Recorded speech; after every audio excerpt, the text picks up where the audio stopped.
Morning bulletin ఇక వార్త వివరాల్లోకి వెళ్తే ఏపీ సీఎం చంద్రబాబు హెలికాప్టర్లో శ్రీశైలం ప్రాజెక్టును పరిశీలించారు. నది ప్రవాహాలు, ప్రాజెక్టు జల నిక్షేపాలు, పరివాహక ప్రాంతాల్లో వరద పరిస్థితులను సమీక్షించారు. శ్రీశైలంలో జలాధారాల నింపుతో గేట్లు తెరుచుకున్న నేపథ్యంలో అధికారులతో కలిసి సమీక్ష నిర్వహించారు. శ్రీశైలం జలాలు సాగు, తాగునీటి అవసరాలకు వినియోగించుకునే విధంగా ముందస్తు ప్రణాళికలు రూపొందించాలని సూచించారు. నది పరివాహక ప్రాంతాల్లో నివసించే ప్రజలకు అప్రమత్తంగా ఉండాలని, అవసరమైతే సహాయక చర్యలు వేగవంతం చేయాలని అధికారులను ఆదేశించారు.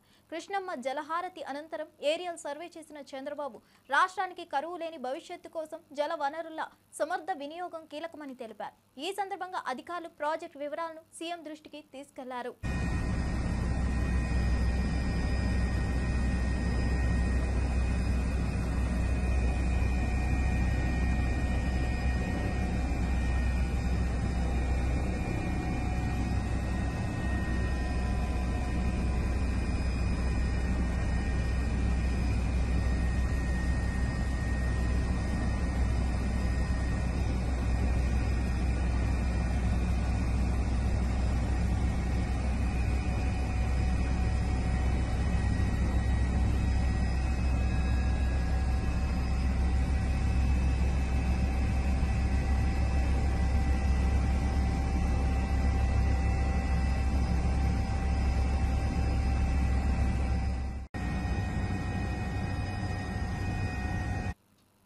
కాంగ్రెస్ పాలనలో పాలన కన్నా పలయానమే ఎక్కువగా కనిపిస్తుందని శాసన మండలి ప్రతిపక్ష నేత మధుసూదనాచారి ఆగ్రహం వ్యక్తం చేశారు. బీసీలకు ఇప్పటి వరకు ఒక్క హామీ కూడా నెరవేర్చలేదని విమర్శించారు. బీసీ రిజర్వేషన్ల బిల్లుకు అసెంబ్లీలో ఆమోదం లభించి 100 రోజులు గడిచినప్పటికీ ప్రభుత్వం ఉలుకు పలుకు లేకుండా వ్యవహరిస్తుందన్నారు.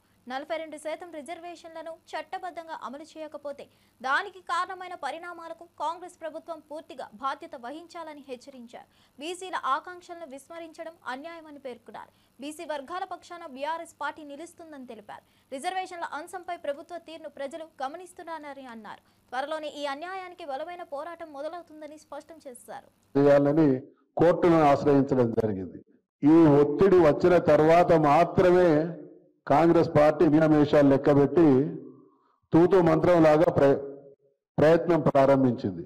మొదలు కమిషన్ వేసింది, అది డెడికేటెడ్ కాదు.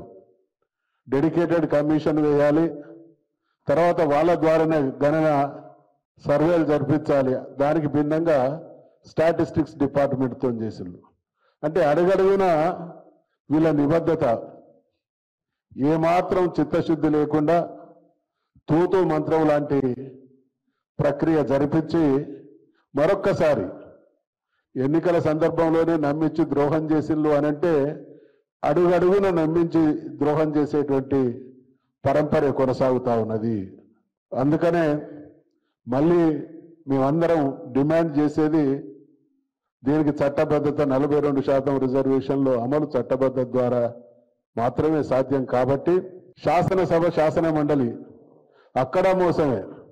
బహుశా నాకున్నటువంటి అవగాహన మేరకు చట్టసభలకు ఉండేటువంటి హుందాతనాన్ని, గౌరవాన్ని ఈ స్థాయిలో దిగజార్చి వాటికి ఉండేటువంటి ప్రాధాన్యతను తగ్గించినటువంటి ముఖ్యమంత్రి ఈ రాష్ట్రంలో, గడిచిన రాష్ట్రంలో ఎవరైనా ఉన్నారు అని అంటే అది రేవంత్ రెడ్డి గారి ప్రభుత్వమే.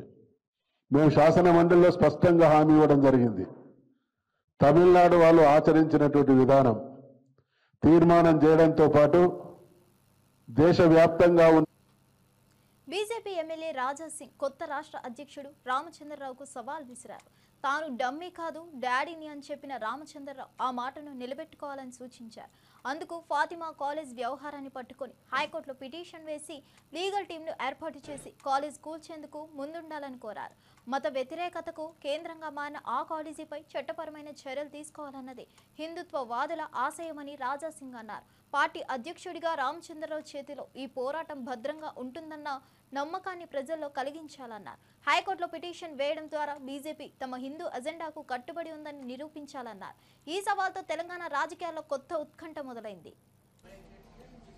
ఇవాళ రంగనాథ్ గారు ఏ విధంగా ఈ స్టేట్మెంట్ ఇస్తున్నారంటే, ఓవైసీ కాలేజ్లో ఎంతోమంది పేదలు చదువుకుంటారు, ఎంతోమంది పేదలు స్టూడెంట్స్కి ఉపాధి దొరుకుతుంది, అది డిమాలిష్ చేయాలా వద్దా ఆలోచన చేస్తున్నారు.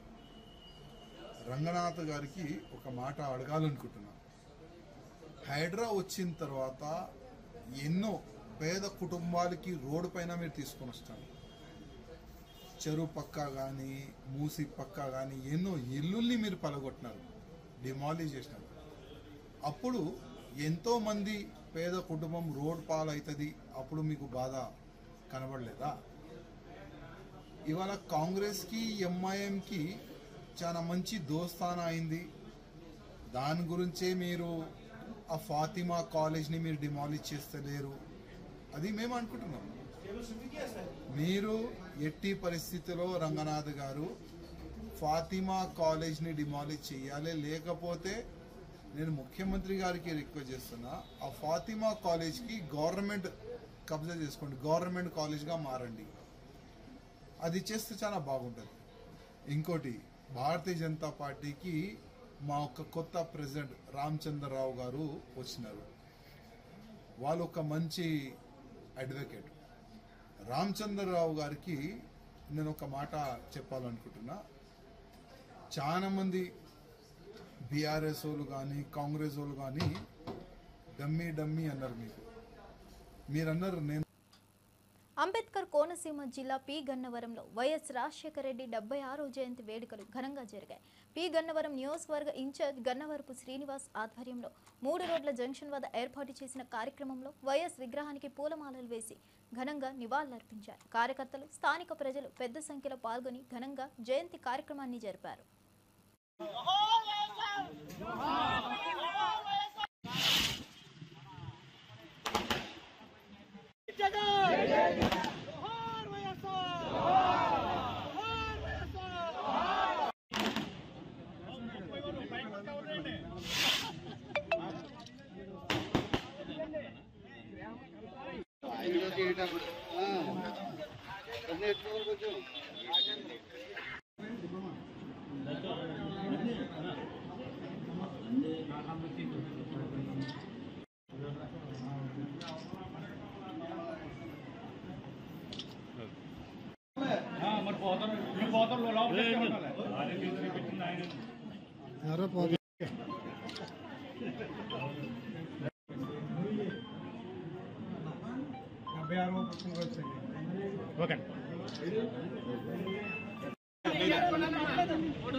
స్వర్గీయ ముఖ్యమంత్రి డాక్టర్ వైఎస్ రాజశేఖర రెడ్డి, స్వర్గీయ ముఖ్యమంత్రి డాక్టర్ వైఎస్ రాజశేఖర రెడ్డి గారు.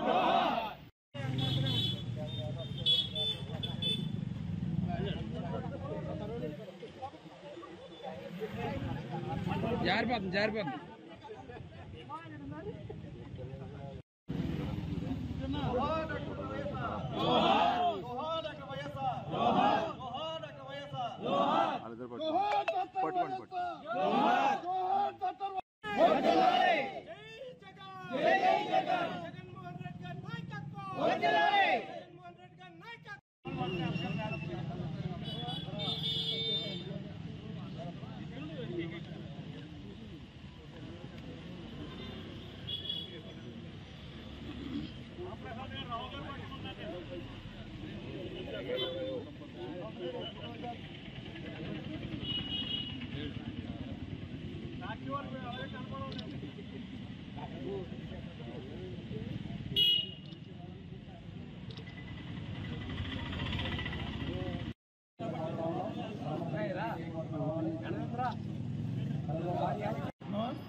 శ్రీ సత్యసాయి జిల్లా ఓబులదేవర చెరువు మండలంలోని ఆకుతోటపల్లిలో ఫుడ్ పాయిజన్ కలకలం రేపింది.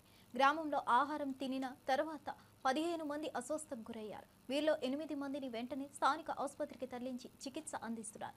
మిగతా వ్యక్తుల ఆరోగ్య పరిస్థితిని అధికారులు ఎప్పటికప్పుడు పర్యవేక్షిస్తున్నారు. స్థానికంగా ఏవైనా పండుగ కార్యక్రమంలో లేదా ఉత్సవాల్లో తీసుకున్న ఆహారమే కారణమా అనే కోణంలో ఆరోగ్య శాఖ దర్యాప్తు చేపట్టింది. పౌర సరఫరాల శాఖ, వైద్య ఆరోగ్య శాఖ అధికారులు గ్రామానికి చేరుకొని మునిగిన ఆహార నమూనాలను పరీక్షించేందుకు పంపారు. గ్రామస్తులలో ఆందోళన నెలకొంది. బాధితులకు అన్ని వైద్య సౌకర్యాలు అందిస్తున్నామని అధికారులు వెల్లడించారు.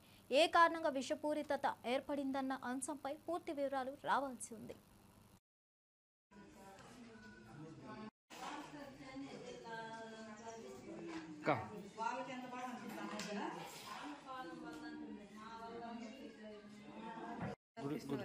బాలకృష్ణ ఎప్పుడమ్మా అంటే ఏకాదశి అని ఏం తిన్నారు అలా? పాయసం. రాత్రి తినడు ఏం కాలే? పొద్దున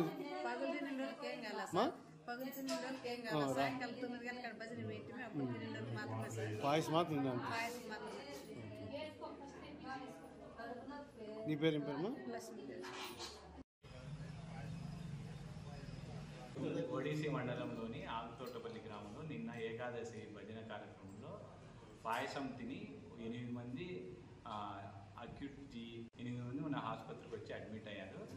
ఇప్పుడు మన మెడికల్ టీము ఆకుతోటపల్లికి పోయి హౌస్ టు హౌస్ సర్వే చేసి మరి ఎవరన్నా ఇలాంటి రోగులు ఉంటే ఇలాంటి సమస్యల్లో బాధపడే వాళ్ళని ఆసుపత్రికి తీసుకొని రావాలని మేము ఒక టీంను పంపించాము. ఇప్పుడు ఎంతమంది హాస్పిటల్? ఇప్పుడు 8 మంది కంట్రోల్లో ఉన్నారు సార్. అంతా స్టేబుల్గా ఇప్పుడు వచ్చిన 8 మంది స్టేబుల్గా బీపీ అన్ని కంట్రోల్లో ఉన్నాయి, షుగర్ కంట్రోల్లో ఉంది. వాళ్ళందరికీ ఇప్పుడు డయేరియా అంతా నివారణలో ఉంది.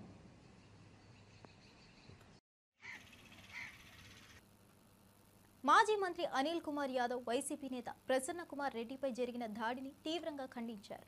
రేపు ప్రసన్న కుమార్ ఏం మాట్లాడతాడో, ఆయన వెలికి తీయబోయే గుట్టు ఏమిటో అన్న భయంతోని ఈ దాడిని ప్రణాళికబద్ధంగా జరిపించారని ఆరోపించారు. జిల్లాలో కొందరు తమను కెల్లా పెద్ద డాన్ లాగా ప్రాజెక్ట్ చేసుకోవాలనుకుంటున్నారని, వారి జోలికి వస్తే చంపేస్తారనే భయాన్ని ప్రజల్లో నాటాలని చూస్తున్నారని విమర్శించారు.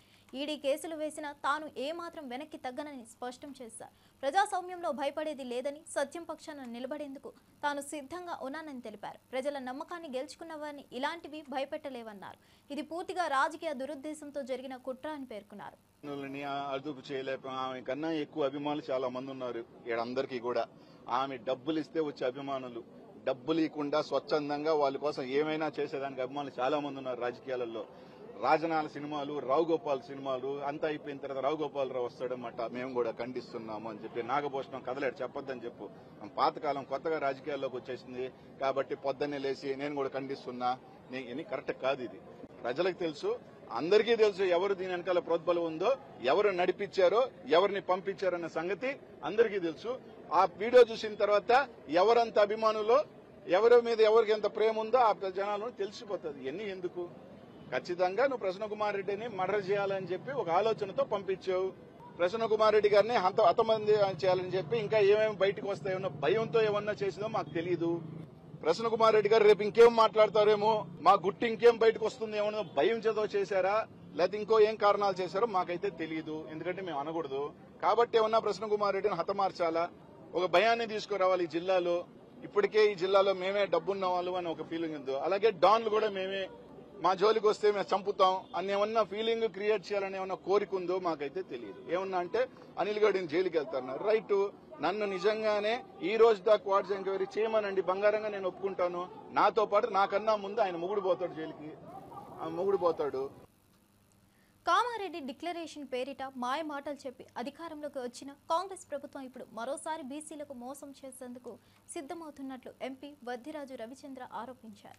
జీవోలు జారీ చేసి కాలయాపన చేయడం కాదు, బీసీలకు న్యాయం చేయాలంటే పార్లమెంట్లో బిల్లు పెట్టాల్సిందేనని స్పష్టం చేశారు. బీసీలకు రాజకీయ ప్రాతినిధ్యం పెంచాలని చెప్పిన కాంగ్రెస్ పార్టీ ఆ దిశగా ఏ చర్యలు తీసుకోలేదని విమర్శించారు. కేవలం హామీలతో కాదు, కార్యాచరణతో నమ్మకం పెంచాలని డిమాండ్ చేశారు. బీసీ సమాజం మళ్లీ మోసపోవద్దని, పోరాటానికి సిద్ధం కావాలని పిలుపునిచ్చారు. కాంగ్రెస్ మేనిఫెస్టోలో ఇచ్చిన హామీలను తక్షణమే అమలు చేయాలని డిమాండ్ చేశారు. బిల్లు వచ్చే వరకు బీసీల కోసం సాగే ఉద్యమాన్ని కొనసాగిస్తామన్నారు. మీరిచ్చిన కులగణనే, మీరు చెప్పిన కులగణనే 46% ప్లస్ 10% ముస్లిం సోదరులతో కలిపి 56% మీరు చెప్పిన సర్వేనే. ఇంకా 22 లక్షల మంది బీసీలను తప్పుగా చూపించినప్పటికీ 56% అంటే 18లో ఖచ్చితంగా కూడా ఇప్పుడున్న దాంట్లో ఎంత రావాలి? 18లో అయితే దాదాపు 11 మంది మంత్రులు ఉండాలి, 11 మంది మంత్రులు ఉండాలి. ఇప్పుడున్న దాంట్లో మీ లెక్క ప్రకారం చూస్తే కూడా 7 దాటాలి. మంత్రి పదవులు మీ చేతులు ఉన్న మంత్రి పదవులు ఇవ్వడం చేత కాదు. కార్పొరేషన్లు కూడా 36 నుంచి 40 దాకా ఇచ్చారు. దాంట్లో ఎంతమందికి ఇచ్చారు బీసీ సోదరులకు? అది చేత కాదు. ఏది చేయకుండా మేము చట్టబద్ధత కల్పిస్తున్నాం, స్థానిక ఎన్నికలకు రిజర్వేషన్లతో పోతున్నాం అంటే మా సోదరులు, బీసీ సోదరులు, మహిళా సోదరులు కూడా ఎవరు నమ్మరు. మాకు కేసీఆర్ గారు చెప్పారు 42% రిజర్వేషన్ బిల్లు పట్టుకొని వస్తే పార్లమెంట్లో మనకున్న రాజ్యసభలో అందరం కూడా సపోర్ట్ చేద్దాం, అఖిలపక్షాన్ని కూడా చేయండి అని మాకు ఆదేశం ఇచ్చారు కేసీఆర్ గారు. ఖచ్చితంగా కూడా మేము ఈయన ఎప్పుడు తెస్తాడా అనేది చూస్తే ఇక్కడి నుంచి తెచ్చేది లేదు, వచ్చేది లేదు, డైవర్షన్ పాలిటిక్స్ తప్ప. పోయిన గత బడ్జెట్లోనేమో 18 దాకా కార్పొరేషన్లు ప్రకటించారు. ఒక్కొక్క కార్పొరేషన్ బీసీ కులాలకు 50 కోట్ల చొప్పున ప్రకటించారు. కానీ ఒక్క రూపాయి కూడా బడ్జెట్లో పెట్టారు తప్ప ఒక్క రూపాయి రిలీజ్ చేయలేదు, ఒక కార్పొరేషన్ వేయలేదు, చెప్పలేదు. ఏమైనా పేరుకు మాత్రమే ప్రకటించుకుంటూ పోవడం తప్ప చేసేదైతే ఇప్పటివరకు ఒక్కటి కూడా ఏం కనపడలేదు. మీరు మా అన్న చెప్పినట్టుగా తమిళనాడులో 69% చేస్తున్నారు బీసీలకు, ఇక్కడ చేయడానికి తప్పేముంది? దాదాపు 90% మంది ఉన్నట్టు శ్రీనివాస్ యాదవ్ గారు చెప్పారు. రియల్లీ అది ఎస్సీ, ఎస్టీ, ముస్లిం, మైనార్టీ అందరు సోదరులం అంతా కలిస్తే 90% ఉంటే, ఓసీలు 10% ఉంటే, మా ఓట్లన్నీ తీసుకొని మీరు అధికారంలో కూర్చున్నారు. కానీ బీసీల గురించి ఎందుకు మాట్లాడట్లేదు? వాళ్ళకు న్యాయం చేయడం మేమెంతో, మాకంతా న్యాయం చేయడానికి మీకేమి ఇబ్బంది వస్తుంది? ఒక మిత్రుల్ని అడిగితే బీసీలు మంత్రులు తక్కువగా ఉన్నారు మీరు ఇవ్వండి అని అడిగితే, ప్రజలకు ఇచ్చిన హామీలన్నీ అమలు చేస్తూ ఉన్నామని, ఇదే ప్రజా పాలనకు నిదర్శనమని మహబూబాబాద్ ఎంపీ పోరిక బలరాం నాయక్ అన్నారు. కాంగ్రెస్ ప్రభుత్వం అధికారంలోకి వచ్చిన వెంటనే రైతులకు రుణమాఫీ, గ్యాస్ సిలిండర్ ధర తగ్గింపు, మృతికా బిల్లులు రద్దు, గృహ నిర్మాణాలకు ఆమోదం వంటి హామీలను అమలు చేయడం జరుగుతుందన్నారు. ఇది మాట తప్పని పాలనకు ప్రతిబింబమన్నారు. బీసీలకు న్యాయం చేయడంలో ప్రభుత్వం గట్టి నిబద్ధతతో ఉందని స్పష్టం చేశారు. పునాది లేని విమర్శలు చేయడం కాకుండా ప్రజలకు చేసిన సేవల్ని గుర్తించి సహకరించాలని కోరారు. సమాజంలోని అన్ని వర్గాల అభివృద్ధి లక్ష్యంగా ప్రభుత్వం కృషి చేస్తుందని తెలిపారు. ప్రజలు ఇచ్చిన మద్దతును ప్రభుత్వం న్యాయంగా వినియోగిస్తుందన్నారు. ఇది ప్రజలకు పాలన అందిస్తున్న ప్రభుత్వ లక్ష్యమని అన్నారు. అన్ని బస్సులు ఫ్రీయా, బియ్యం ఫ్రీయా, రైతు బంధు ఫ్రీయా, రైతు రుణమాఫీ ఫ్రీయా, డాక్రా గ్రూపులకు వడ్డీ లేని రుణం ఫ్రీయా, మన ఇవన్నీ కూడా ఇస్తుంటే కూడా ఇంకా ఇస్తూనే పోతూనే ఉన్నాం. కాబట్టి గౌరవనీయ ముఖ్యమంత్రి గారికి, అదేవిధంగా ఇంద్రమ్మ ఇళ్ళు, ఇవన్నీ కూడా పెన్షను అన్ని కూడా గౌరవనీయ ముఖ్యమంత్రి గారు, అదేవిధంగా కేబినెట్ లో ఉన్న మంత్రులు, డిప్యూటీ సీఎం గారు, మా అన్న భట్టి విక్రమార్క గారు అందరూ కూడా ప్రజల గురించి కృషి చేస్తున్నారు. తప్పకుండా ప్రజల వైపు కృషి చేస్తూ మనం రాబోయే కాలంలో తప్పకుండా లోకల్ బాడీ మెజార్టీ, మన అధిక మెజార్టీతో ఇక్కడ అన్ని కూడా లోకల్లో గెలవవలసిన అవసరం ఉంది. సర్పంచులు, జడ్పీటీసీలు, ఎంపీటీసీలు ఇవన్నీ కూడా ఇంతకుముందు ఎస్ఆర్ఎస్పీ గురించి చెప్పారు. పూసపల్లి చెరువులో అప్పుడే నీళ్లు తీసుకొచ్చాం, దానికి పూర్తిగా ఎస్ఆర్ఎస్పీ కూడా తీసుకురావాలి. అదేవిధంగా మన ఇక్కడ కూడా ఎక్కడ బయారం చెరువు కూడా మనం కరకట్ట బయారం చెరువును కూడా నీళ్లు తీసుకోవాల్సిన అవసరం ఉంది. పాకాల నుంచి బయారం చెరువు కూడా ఇంపార్టెంట్ సార్. ఆ నీళ్లు వస్తున్నాయి కాబట్టి దాన్ని కూడా చేయించవలసిన అవసరం మా ఎం నరేంద్ర రెడ్డి గారి మీద, అదే డిప్యూటీ సీఎం గారి మీద బాధ్యత ఉండి, ఎమ్మెల్యే గారి మీద కూడా బాధ్యత ఉండి, కనకన్న గారికి కూడా మరి బాధ్యత ఉండి తీసుకురావాల్సిన అవసరం కూడా ఉంది. కాబట్టి ఇరిగేషన్ ముందు చూస్తూ పిల్లల ఎడ్యుకేషన్ ఇవన్నీ కూడా హాస్పిటల్స్ కూడా మెడికల్ కాలేజ్ ఇచ్చారు. వైఎస్ఆర్ జయంతి సందర్భంగా అమలాపురం వైఎస్ఆర్సీపీ ఇన్ఛార్జ్ డాక్టర్ పినిపి శ్రీకాంత్ ఘనంగా నివాళులర్పించారు. వైఎస్ఆర్ అంటే రాజకీయాల్లో ఒక సంచలనమని పేర్కొన్నారు. ఆయన పేరు వినగానే పేదల హృదయాలు పులకరిస్తాయని అన్నారు. సాధారణ ప్రజలతో కలిసి నడిచిన నేతగా వైఎస్ రాజశేఖర రెడ్డి చిరస్థాయిగా నిలిచిపోయారన్నారు. తెలుగు ప్రజలున్నంత వరకు ఆయన సేవలు మరువలేనివని కొనియాడారు. ప్రజల కోసం పాటుపడ్డ వైఎస్ పాలనకు ఆదర్శంగా నిలిచిందన్నారు. ఆరోగ్యశ్రీ పథకాల అమలు, రైతుల సంక్షేమం వంటి అంశాల్లో ఆయన చూపిన నిబద్ధతను గుర్తు చేశారు. నేటి తరానికి ఆయన జీవితం స్ఫూర్తిగా నిలుస్తుందన్నారు. ఆయన ఆశయాలు నెరవేర్చే దిశగా వైఎస్ఆర్సీపీ కట్టుబడి ఉందని తెలిపారు. జనహితే లక్ష్యంగా వైఎస్ మార్గంలో నడుస్తామని చెప్పారు. జీవితంలో అని చాగంటి గారు చెప్పారు. అలాగే డాక్టర్ వైఎస్ రాజశేఖర రెడ్డి గారు పరిపాలన మనము గుర్తు తెచ్చుకుంటే డాక్టర్ వైఎస్ రాజశేఖర రెడ్డి గారి ముఖ్యమంత్రి అవ్వే ముందు పరిపాలన, డాక్టర్ వైఎస్ రాజశేఖర రెడ్డి గారి తర్వాత పరిపాలన అంత తేడా మనందరినీ కూడా గమనించుకోవచ్చు. డాక్టర్ వైఎస్ రాజశేఖర రెడ్డి గారు అంటే మనకి గుర్తొచ్చేది 108 అంబులెన్స్. డాక్టర్ వైఎస్ రాజశేఖర రెడ్డి గారు అంటే మనకు గుర్తొచ్చేది ఆరోగ్యశ్రీ. డాక్టర్ వైఎస్ రాజశేఖర రెడ్డి గారు అంటే మనకి గుర్తొచ్చేది fees reimbursement. Doctor YS Rajasekhara Reddy గారు అంటే మనకు గుర్తొచ్చేది అన్నదాతకు ఉచిత కరెంటు. డాక్టర్ వైఎస్ రాజశేఖర రెడ్డి గారు అంటే మనకి గుర్తొచ్చేది medical colleges. Doctor YS Rajasekhara Reddy గారు అంటే మనకి గుర్తొచ్చేది అభివృద్ధి. ఇలా చెప్పుకుంటూ పోతే ఎన్నో ఉన్నాయి. సో డాక్టర్ వైఎస్ రాజశేఖర రెడ్డి గారు ఎలాంటి వ్యక్తి అంటే అపోజిషన్ లీడర్స్ అయినా ఎలాంటి వాళ్ళైనా కూడా ఆయనకి చేతులెత్తి మొక్కే ఒక గొప్ప నాయకుడు డాక్టర్ వైఎస్ రాజశేఖర రెడ్డి గారు. ఆయన గురించి ఒక చిన్న ఉదాహరణ చెప్పాలి ఈ సమయంలో. నేను ఇంటర్మీడియట్ అయిపోయిన తర్వాత నేను మరి ఎంసెట్ ఎగ్జామ్ రాశాను. ఎంసెట్ ఎగ్జామ్ రాసి మరి నాకు అంత గొప్పగా ర్యాంక్ రానప్పటికీ కూడా మా నాన్నగారు అప్పుడే ఎమ్మెల్యే అయ్యారు. ఎమ్మెల్యే అయిన తర్వాత నాకు ఒక ఎంబీబీఎస్ సీట్ కోసం ఆయన వెతుకుతూ ఉన్న సమయంలో మరి ఆయన వెతికి మరి అన్ని కాలేజెస్లో సీట్లు అయిపోయాయి అని తెలిసిన తర్వాత ఆఖరి ప్రయత్నంగా డాక్టర్ తెలంగాణను ధనిక రాష్ట్రం నుంచి అప్పుల పాలు చేసిన వారిని ప్రజలు మర్చిపోలేరని, మళ్లీ ఆర్థిక స్థిరత్వం కోసం సంపదను సృష్టించేందుకు ప్రభుత్వం ప్రయత్నిస్తుందని మంత్రి పొంగులేటి శ్రీనివాసరెడ్డి స్పష్టం చేశారు. రెవెన్యూ, గృహ నిర్మాణం, సమాచార శాఖల మంత్రిగా మాట్లాడుతూ గత ప్రభుత్వ నిర్లక్ష్యం, ఖర్చు పెత్తనం వల్ల రాష్ట్రాన్ని తీవ్ర ఆర్థిక సంక్షోభంలోకి నెట్టారని విమర్శించారు. ప్రస్తుతం సీఎం రేవంత్ రెడ్డి నాయకత్వంలో ప్రతి రూపాయిని సమర్థవంతంగా వినియోగించేందుకు చర్యలు తీసుకుంటున్నామన్నారు. పాత అప్పులను తీర్చడం, కొత్త పెట్టుబడులను ఆహ్వానించడం, ఉద్యోగ అవకాశాలను కల్పించడం లక్ష్యంగా పనిచేస్తున్నామని తెలిపారు. ప్రజలకు న్యాయమైన పాలన అందించేందుకు ప్రభుత్వం కట్టుబడి ఉందన్నారు. అభివృద్ధి, సంక్షేమం సమతుల్యంలో ముందుకెళ్తామని, ధనిక తెలంగాణను తిరిగి నిర్మిస్తామని హామీ ఇచ్చారు. రాష్ట్ర ఆర్థిక పరిస్థితిని చూసుకొని ముందు దాంట్లో పేదోడికి ఏది అవసరమో చూసి ఆ పేదోడికి అవసరమైన అనేక సంక్షేమ కార్యక్రమాలని గౌరవ ముఖ్యమంత్రి గారు, గౌరవ ఉప ముఖ్యమంత్రి గారు, కేబినెట్ మంత్రులం, సహచర ఎమ్మెల్యేలం మీ అందరి దీవెనలతో ఈ 18 నెలలు ఎలా పరిపాలన చేసిందో, పేదవాడి కష్టంలో ఎలా పాలు పంచుకుందో మీ అందరికీ తెలియంది కాదు.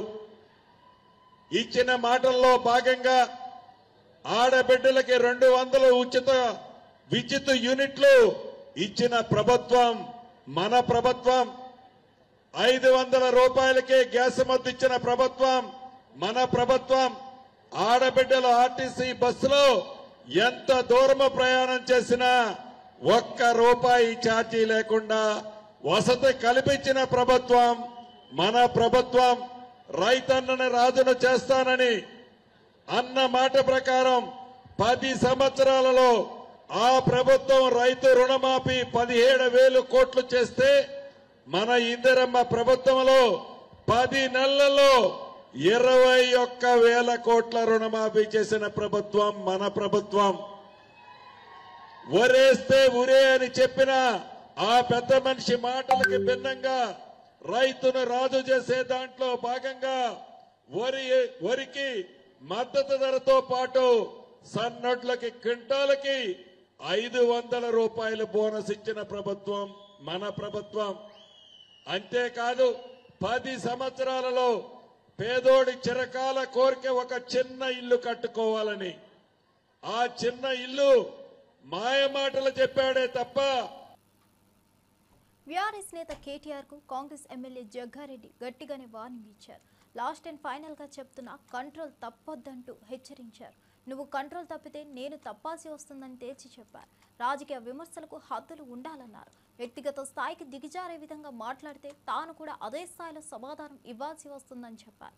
ప్రజాస్వామ్యంలో చర్చలు, విమర్శలు అనివార్యమే, కానీ వాటికి అరిష్ట వాక్యాల పరిమితి ఉండాలన్నారు. అసెంబ్లీ పట్ల గౌరవం, ఒకరిపై మరొకరు చేసే వ్యాఖ్యల పరిమితి గుర్తించుకోవాలన్నారు. బూతులతోటే తిట్టాలి. మరి నువ్వు రండి అంటే మేము కూడా రారండి అంటాము. నువ్వు రండి లేదు పిండిలే మేము నువ్వు అంటాము నువ్వు అంటాము. మేము పొలిటికల్ పార్టీ నాయన, మేమేమి ధర్మశాల పెట్టలేము ఇక్కడ ఉపన్యాసాలు ఈయనకే. మాది ఒక పొలిటికల్ పార్టీ. బాగున్నారా అని అంటే మేము కూడా బాగున్నామండి, మీరు కూడా బాగున్నారని అడుగుతాము. నువ్వు ఏం రా అంటే ఏం బే అంటాం మేము. తప్పదుగా సీఎం రేవంత్ రెడ్డికైనా నాకైనా మా మంత్రులకైనా మా లీడర్లకు కాంగ్రెస్ తప్పదు.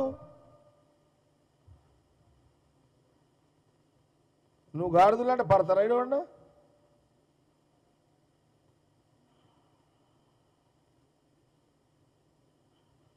అందుకే ముఖ్యమంత్రి రేవంత్ రెడ్డి గారిని నేను చాలాసార్లు అన్నా, ఆయన గీకుడు ఎందుకు తన్నిపించుకుడు ఎందుకు అన్న నేను.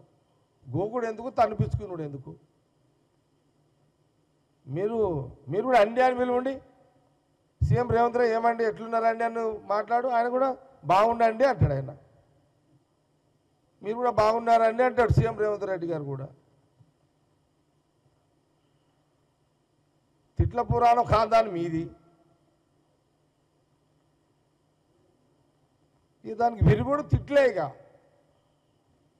మీరు ఒకటి తిడితే, కాకపోతే మీరు ఒకటి తిడుతున్నారు, మేము 10 తిడుతున్నాం. తప్పదు. మళ్ళా నువ్వు కంట్రోల్ కావాలంటే మేము 10 తిట్టాల్సిందే. నిన్ను ఇక తెలంగాణ ప్రజలు కూడా గమనించండి. ఇది కొంత అవసరం. అది ఇక మీరు కంట్రోల్ కావాలంటే బూతులకు వజ్రంతో కొయ్యాలి.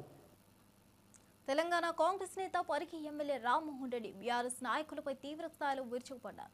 నాడు అధికారంలో ఉన్నప్పుడు పరిపాలనను దుర్వినియోగం చేసిన బీఆర్ఎస్ నేతలు నేడు చిల్లర రాజకీయాలకు దిగజారుతున్నారని విమర్శించారు.